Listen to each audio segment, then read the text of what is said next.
Hi, I'm Jason Weinberger, conductor of the Waterloo-Cedar Falls Symphony, here at our home at the Gallagher Bluedorn Performing Arts Center in Cedar Falls. Now, every year, one of my favorite things to do as director of the symphony is to visit elementary school classrooms across the Cedar Valley, talking to so many of you about music and the orchestra and conducting, all of it leading up to our big youth concerts that we hold every spring. Well, of course, right now in the middle of a pandemic, we're not able to safely host a big concert here at the Gallagher. So instead, we've decided to bring you behind the music through our new series, Music Makes Me. In this series, we're going to explore how music affects us, the ways it makes us feel certain things and think certain things.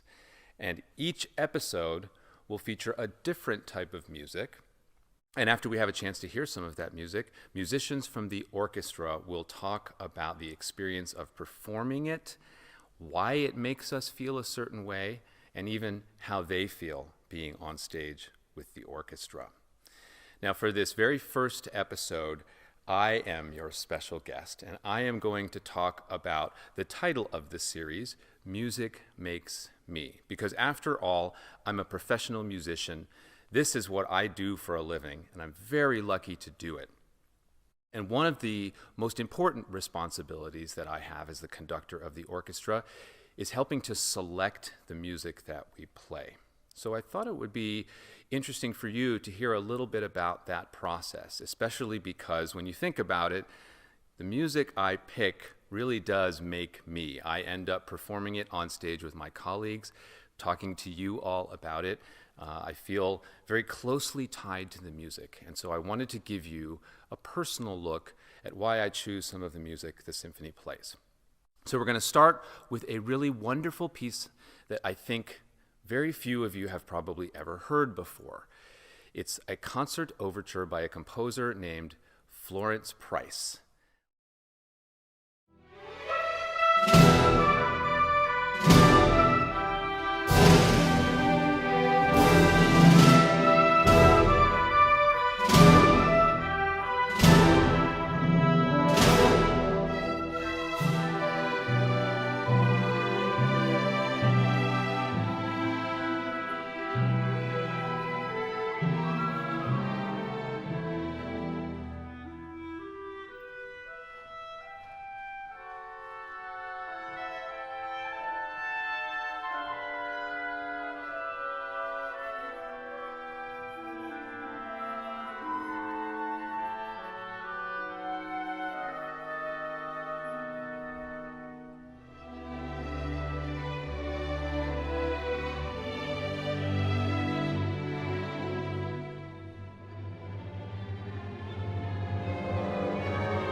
I wonder how that music makes you feel. It makes me feel calm. It makes me feel inspired. It makes me feel excited. But most of all, it makes me feel me. When I hear Florence Price's music, I feel like I'm listening to my own music. Now let me explain that a little bit. Of course, I'm American. I was born in California and lived there for the first part of my life. And then I lived on the East Coast. I had the great fortune of even working in Washington, D.C. for a couple of years, right by our nation's capital. Now I live in the Midwest. I've been really fortunate to experience many different parts of our country. And as I've traveled around and lived in different places, that map of experiences has helped me understand who I am and what it means to be an American? Well, music works kind of the same way. It can be like a map for your ears. And so when we listen to different kinds of music, we can travel to wonderful places, or we can also understand more about who we are. And I really think this is one of the most important things that music does for us. It helps us create this map through which we can understand ourselves. And that's why I think it's so important for us to hear the music of Florence Price. She's one of the great American composers, born in Little Rock, Arkansas. She lived in Chicago, not far from here in Iowa. And during her lifetime, she was the first black woman to have her music performed by a major symphony orchestra. It was the Chicago Symphony. She overcame all sorts of obstacles, both because of her African-American background and because she was a woman. Those two groups of people have historically been excluded somewhat from concert life. So she achieved a tremendous amount. But in her music especially, she helped us understand who we are. Let's listen to just a little bit more so you can see what I mean.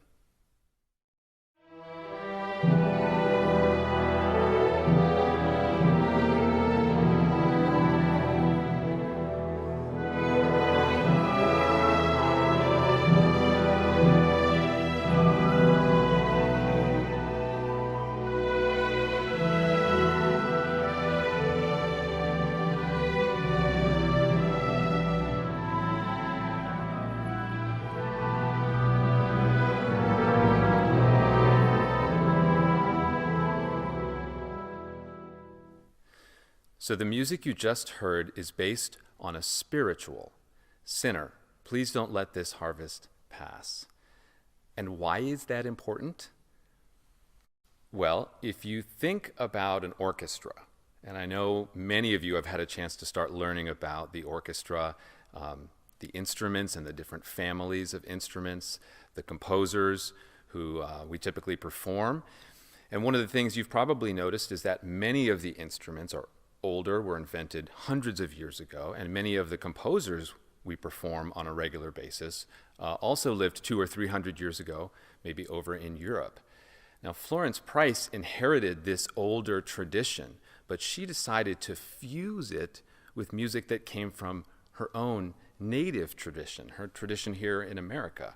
And so this is one of the things that really truly does make her work so important to us, the way she was able to bring together these different voices into a new whole. That's very American. What's also really remarkable about Florence Price is the fact that her music was almost completely destroyed. Now, she was well known during her lifetime, but a whole collection of her written music and manuscripts was almost destroyed in a dilapidated home in Chicago before being rescued, I think about 20 or 30 years ago. So when I think about Florence Price's music and what it does for me as a musician and as a listener, maybe one of the things I feel most is that Florence Price's music and her story make me feel grateful. I'm grateful that her music exists, and I'm especially grateful for what it helps teach me about myself as a musician and as an American. And finally, I'm really grateful that we'll be back with you again soon for our next episode of Music Makes Me.